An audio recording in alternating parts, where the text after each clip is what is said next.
Ya, beberapa viral di media sosial, warga membubarkan puluhan umat Kristen Protestan Simalungun yang tengah beribadah di sebuah bangunan di Purwakarta, Jawa Barat. Assalamualaikum warahmatullahi wabarakatuh. Salam sejahtera, Shalom, Om Swastiastu, Namo Buddhaya, salam kebajikan, salam damai.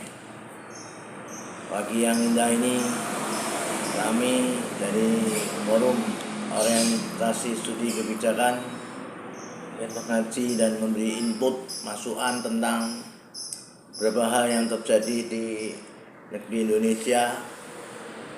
Ada yang beberapa ini ada kasus penyegelan gereja, ibadah ditutup di kota Purwokerto, dan ada lagi masa pada keagamaan, acara perayaan Natal, ibadah Natal dilarang di Jawa Barat. Ada lagi di mana-mana itu sering terjadi gereja dibakar. Itu kan menimbulkan hal yang tidak enak kalau saya mengamati. Dan Indonesia adalah negara yang berdasarkan Pancasila dan Undang-Undang Dasar 45. Hal semacam itu harusnya dikikis atau dilebur, tidak terjadi di Indonesia, karena membuat tidak nyaman hidup, terutama yang kelompok minoritas, sehingga mengalami kesedihan dan susah. Padahal kita tahu asas agama itu, tujuan makna agama itu kan baik. Agama itu kan intinya menebar damai. Agama itu kan menebar kasih sayang. Agama itu kan menolak maksiat, menolak kejahatan, menolak kekerasan. Agama itu kan menjunjung harkat martabat manusia yang bisa menyatu pada Allah yang dipercayainya. Ini semacam ini harusnya, kalau kegiatan keagamaan harus kita apresiasi, kita hargai. Jangan semena-mena puasa atau semena-mena sebagai mayoritas terus menutup, melarang, itu tidak punya rasa perikemanusiaan. Sila kedua. Kita kembali pada Undang Dasar 45. Kita lihat pasal 29. Ayat 1 itu yang negara berdasar asas ketuhanan yang Maha Esa. Nah, itu di pasal 29 Undang Dasar 45 itu negara berdasar atas ketuhanan yang Maha Esa. Maka multi agama harus dihargai, diapresiasi. Dan pasal 2, negara menjamin kemerdekaan. Jadi itu kan negara menjamin. Terus kuasa dari bupati, dari gubernur melarang, menutup, itu gimana? Undang-Undang Dasar pasal 29 ayat 2 kan negara menjamin kemerdekaan tiap-tiap penduduk untuk memeluk agamanya masing-masing menurut agama dan kepercayaannya. Jadi di sini orang beragama itu dilindungi. Apa itu? Karena gara-gara ada zaman era SBY itu ada aturan FKUB, Forum Kerukunan Umat Beragama, aturan SK Menteri Bersama, sehingga banyak aturan-aturan secara administrasi maupun secara hukum, sehingga semuanya terjadi membuat polemik. Kita lihat saja, kita pisah masa era Soekarno, membangun gereja masjid tidak ada masalah, membangun pura tidak ada masalah. semua berdiri lancar karena berdasarkan Undang-Undang Dasar 45 pasal 29. Zaman era Soekarno, masjid, gereja berdiri banyak tanpa semacam ini. Tapi setelah era SBY dengan aturan FKUB dan SK Menteri itu sama, penuh aturan dengan aturan administrasi dan aturan secara hukum, membuat pendirian rumah ibadah itu jadi sulit. Karena apa? Aturan-aturan itu mengikat. Yang menang mesti yang mayoritas. Misalkan mayoritas di Bali, masyarakat Hindu. Orang mau mendirikan masjid mungkin banyak kendala. Karena apa? Mayoritas tidak mengizinkan. Nah, zaman era Soekarno tidak seperti itu. Nah ini, pokoknya saya menganggap bahwa beragama itu baik karena menebar kasih, menebar damai, menebar kasih sayang, menebar kemanusiaan dan menjunjung harkat martabat manusia untuk dekat pada Tuhannya dengan kepercayaannya.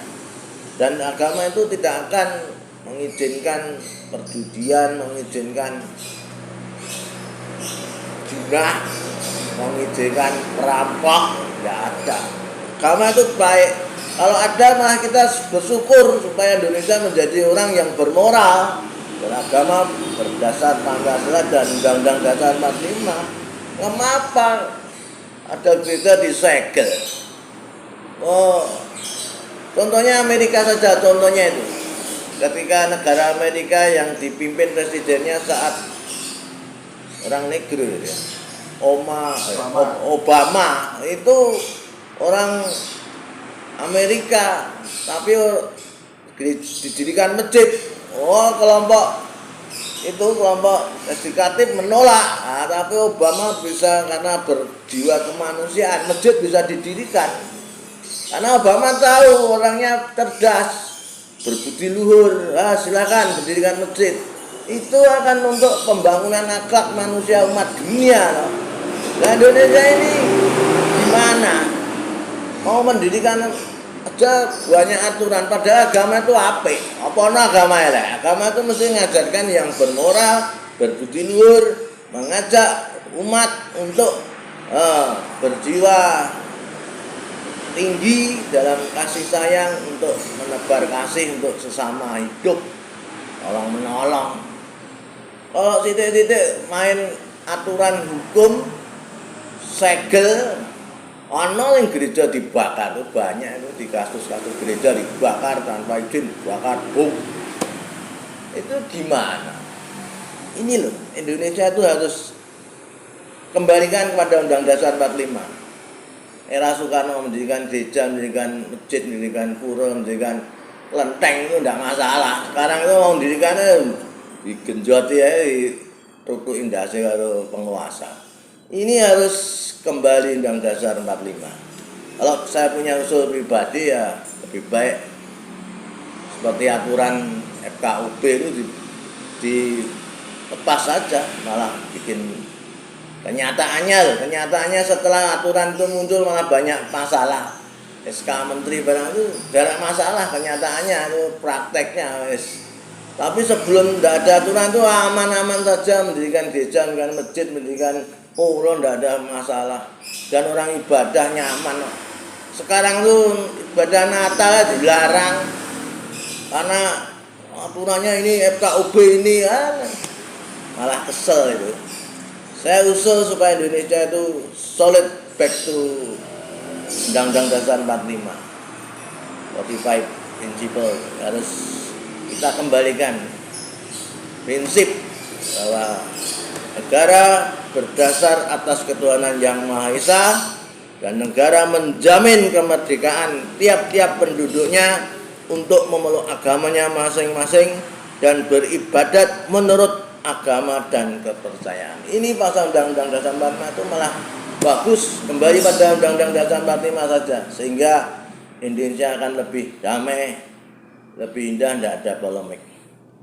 Ini usul kami, sehingga Indonesia maju dan menjadi suri teladan dunia bahwa Indonesia itu walaupun berbagai pulau, beribu-ribu pulau, berbeda suku, berbeda agama, tapi bersatu Bhinneka Tunggal Ika. Kita pertahankan itu, jangan mau diorak-arik bangsa lain atau bangsa asing yang memasuk Indonesia ingin ngorak-ngarik tatanan supaya kita itu di politik DPD Impera dipecah belah. Jangan mau. Kita harus punya prinsip bahwa Indonesia itu adalah negara Pancasila dan berdasar Undang-Undang 45. Jangan ada unsur asing, bangsa-bangsa asing yang masuk Indonesia merusak, menjajah, mengadu domba supaya kita perang saudara seperti negara-negara Arab.